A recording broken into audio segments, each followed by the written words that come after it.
Saudi अरब ने रविवार को घोषणा की कि वह नागरिकों पर प्रतिबंधों को पूरी तरह से छोड़ने और राज्य में लौटने के लिए सभी भूमि, समुद्र और हवाई अड्डों को खोलने के साथ साथ कोरोना वायरस संबंधी एहतियाती उपायों और प्रोटोकॉल के अनुरूप 1 जनवरी 2021 से शुरू करेगा। सऊदी गैजेट के मुताबिक खाड़ी सहयोग परिषद के नागरिकों के साथ साथ प्रवासियों और वैध वीज़ा पर उनके आश्रितों को 15 सितंबर से प्रभावी सऊदी में प्रवेश करने की अनुमति दी जाएगी। इनमें वे प्रवासी शामिल हैं जिनके पास वैध निकास और reentry visa, work visa, residency permit और विजिट वीज़ा है, बशर्ते कि वे सभी कोरोना वायरस संबंधी एहतियाती उपायों और प्रोटोकॉल को पूरा करते हैं और राज्याभिषेक से 48 घंटे पहले एक कोरोना वायरस नेगेटिव परीक्षा परिणाम निकाला जाता है।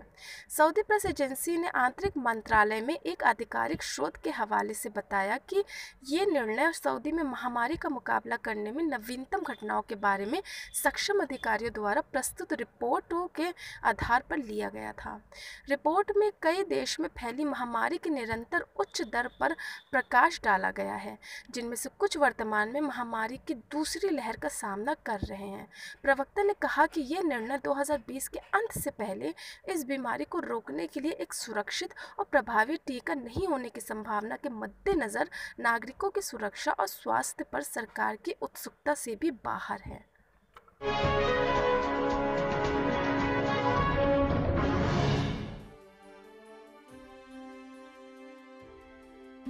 ओमान ने इजराइल के साथ संबंधों को सामान्य बनाने के बहरीन के फैसले का स्वागत किया है। इसी के साथ ये भी कहा कि ये डील इजराइल फिलिस्तीनी शांति में योगदान देगी। बता दें कि संयुक्त अरब अमीरात के नक्शे कदम पर चल शुक्रवार को बहरीन इजराइल के साथ संबंधों को सामान्य करने वाला दूसरा खाड़ी देश बन गया। सरकारी बयान में कहा गया, ओमान को उम्मीद है कि कुछ अरब देशों द्वारा उठाए गए इस नए रणनीतिक रास्ते से फिलिस्तीनी भूमि पर इजराइल के कब्जे की समाप्ति और पूर्वी यरूशलेम के एक साथ स्वतंत्र फिलिस्तीनी राज्य की स्थापना के आधार पर शांति स्थापित होगी।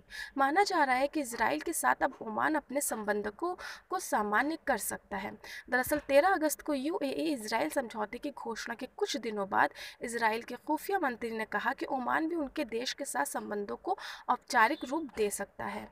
ओमान ने यूएई और बहरीन के फैसलों का स्वागत किया है, लेकिन सामान्यीकृत संबंधों के लिए अपनी संभावनाओं पर टिप्पणी नहीं की है। 2018 में इजराइल के प्रधानमंत्री बेंजामिन नेतन्याहू ने ओमान का दौरा किया और तत्कालीन ओमानी नेता सुल्तान कबूस के साथ मध्य पूर्व में शांति की पहल पर चर्चा की थी।